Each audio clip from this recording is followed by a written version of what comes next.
আর সাথে খাবারের মধ্যে ফার্স্ট 2 মাস তো একদম কন্ট্রোল করেছি। থার্ড মান্থ থেকে, মানে আমি নভেম্বর থেকে শুরু করেছি, তো ফেব্রুয়ারি থেকে আমি নর্মাল খাবার খাওয়া শুরু করি, তো যার ফলে 1-2 কেজি বাড়ে। বাট টিল নাও এখনও অবধি সেম ওয়েটেই, হয়তো 2-3 কেজি কমেছে, বাট খুব একটা ডিফারেন্স নেই। কারণ আমি আস্তে আস্তে কমাতে চাই। আমার মেন এম ছিল ফার্স্টে 10 কেজি কমানো, তারপরেই আমি আস্তে আস্তে কমাতে চাই, 2-3 কেজি করে কমাতে চাই বা 1-2 কেজি করে কমাতে চাই মাসে। এরকম করে আমি নিজের টার্গেট ওয়েটে আসতে চাই।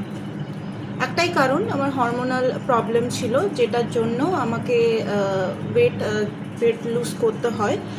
আর সাথে হচ্ছে মানে খুব প্রবলেম দেখায়, অনেক রোগ আমি শুনেছি যে ওয়েট গেন হলে, হট করে ওয়েট গেন হলে ওটা খারাপ। আর দেখছিলাম অনেক কিছু পারছিলাম না, একটুতেই হাঁপিয়ে যেতাম, কাজ করার এনার্জি থাকতো না। এখন পা ব্যথাটাও কমে গেছে, আগে অনেক পা ব্যথা করতো, একটু হাঁটলেই পা ব্যথা করতো, পা ব্যথাটা আমার মানে লেগেই থাকতো, কিন্তু আগের থেকে অনেকটা কমে গেছে। সো মেন ফোকাস আমার এটাই রয়েছে।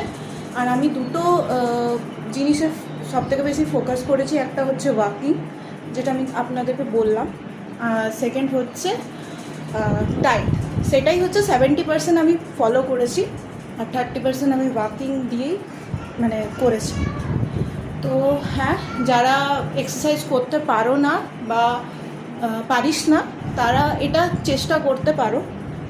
কারণ আমার দ্বারা এক্সারসাইজ হতো না, তাই আমি ওয়াকিং দিয়েই ওটাকে শুরু করি, আর ডায়েট দিয়েই শুরু করি। ডায়েটটাও আমার দ্বারা হতো না, বাট অনেক কষ্ট করে ট্রাই করে 10 থেকে 12 বার ট্রাই করেছি এর আগে, কখনো হয়নি। জাস্ট ক্রেভিং এসেছে, খেয়ে নিয়েছি। এখনও অবধি ক্রেভিং হয়, মাঝে মধ্যে খেয়েই ফেলি, কিন্তু আগের থেকে মানে অনেকটা কন্ট্রোলে এসেছি। আগে যেমন অনেক খেতাম, মানে অনেক ওভার ইটিং করতাম, ওইগুলোর থেকে এখন অনেকটা কন্ট্রোলে এসেছি।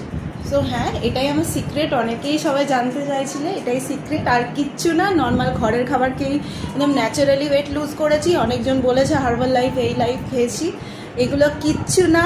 আমার যদি আমি খেতাম তাহলে ফট করে আমি পাতলা হয়ে যেতাম। আমি ফট করে পাতলা হইনি, আমি আস্তে আস্তে হচ্ছি। এখনও অবধি আমি খুব রোগা হয়ে যাইনি।